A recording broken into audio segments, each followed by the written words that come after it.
Are we dealing with an early poetic example of sampling, something which has become very prevalent in the music scene of today since around the 90s or so? Probably the mid 80s would be more exact on that, but it's possible. We have here today Drummer Hodge by Thomas Hardy, originally published as The Dead Drummer in 1899, and we're going to be examining as well The Soldier by Rupert Brooke, published, I believe, in 1914 or 1915 posthumously. But there are some interesting things going on with these two poems, so I thought they would be worth looking at together. Drummer Hodge reads as such. They throw in Drummer Hodge to rest, uncoffined, just as found. His landmark is a Kopje crest that breaks the veldt around and foreign constellations west each night above his mound. Young Hodge, the drummer, never knew, fresh from his Wessex home, the meaning of the broad Karoo, the bush, the dusty loam, and why uprose to nightly view strange stars amid the gloam. Yet portion of that unknown plain will Hodge forever be. His homely northern breast and brain grow up a southern tree, and strange-eyed constellations reign his stars eternally. What would you say is the tone of this poem? I would venture to wager that the tone of this poem is something of a disheartened spirit, something of disillusionment, if you will. So we will keep that in the back of our mind as we read the next poem. The Soldier by Rupert Brooke. If I should die, think only this of me, that there's some corner of a foreign field that is forever England. There shall be in that rich earth a richer dust concealed, a dust whom England bore, shaped, made aware, gave once her flowers to love, her ways to roam, a body of England's breathing English air, washed by the rivers, blessed by the suns of home. And think this heart, all evil shed away, a pulse in the eternal mind no less, gives somewhere back the thoughts by England given. Her sights and sounds, dreams happy as her day, and laughter learnt of friends and gentleness, in peace at mine under an English heaven. So these two poems, one of the interesting things about The Soldier is that The Soldier is a poem which is often cited with trench poets, but is not with the zeitgeist of the trench poets. The trench poets were generally more disillusioned in mass, right? The trench poetry that you normally think of as the trench poets is poetry that was advocating against senseless war, against the tragedy of war. Whereas The Soldier by Rupert Brooke, I mean, this is, if I should die, think only this of me, that there's some corner of a foreign field that is forever England. There shall be in that rich earth a richer dust concealed. That is about as strong an argument for dying at war as you could get, right? Just don't think about it. It doesn't matter. Just know that when I die there and I decompose, that's England, baby. Not only have we still won the war, because I'm betting we win the war. We've claimed some new land. That land that was me. The Tone of the Soldier by Rupert Brooke is more in line with the time period from which we get Thomas Hardy's Drummer Hodge. Drummer Hodge is more in line with the tone of the poems that we get from the trench poets. And that's a solid irony there. But they throw Drummer Hodge to rest, uncoffined, just as found. This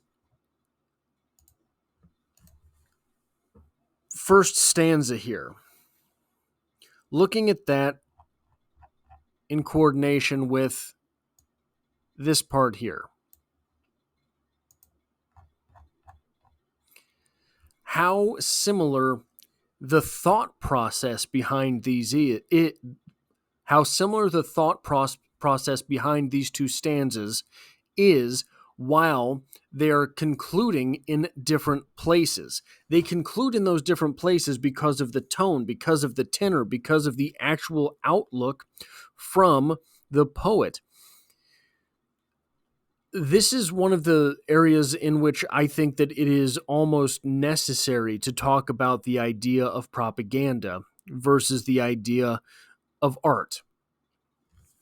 Both of these poems, while they have separate tones, they do not feel as if they are lecturing us. And why?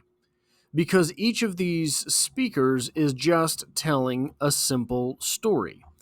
Drummer Hodge being thrown into an unmarked grave, no coffin. Our speaker here dying in some corner of some foreign field and becoming England in that foreign land. We even talk about blessed by sons of home. We talk about the stars there. The sun is a star. And then in strange-eyed constellations reign his stars eternally, right? But in my opinion, the difference between art and propaganda is this. Propaganda is written so that you have a specific feeling at the end of it. Now, all art is going to have a tone. All art is going to lead down a certain path. At the end of the piece, are you condescended if you do not agree? I don't think we are in either of these examples. Neither of these examples tell us we are garbage if we do not agree with the message the author is setting forth. Art allows interpretation by the reader. Propaganda does not.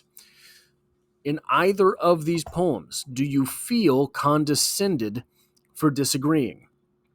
If you were to take this poem, and at the end here, yet portion of that unknown plain will Hodge forever be, his homely northern breast and brain grow up a southern tree, and strange-eyed constellations reign his stars eternally. Even that is not necessarily explicitly negative. You could take some interpretation of this to say, well, Drummer Hodge got out and conquered some adventure. Drummer Hodge went out and did not die under the same night sky that he lived. Not a lot of people do that. A lot of people are born and never live more than 50 miles from where they were raised, right? All of these things. You could take that interpretation into this poem. And I think you would have legs to you. You would be able to make some argument for where you're going. In The Soldier, being that the tone of it is supportive of the war, you can read this and bring in your own experiences to say how silly it is for a young man to want to go become dust someplace else simply because his overlords are telling him that's where you have to die.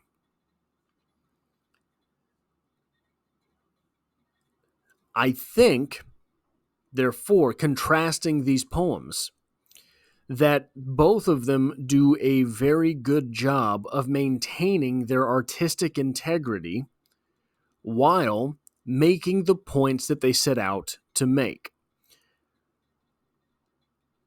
Is The Soldier a response to Drummer Hodge? I don't know. I have never seen any actual. So, The Soldier was published posthumously. I don't know if there are letters from Rupert Brooke explaining what he meant in The Soldier. I think that he was.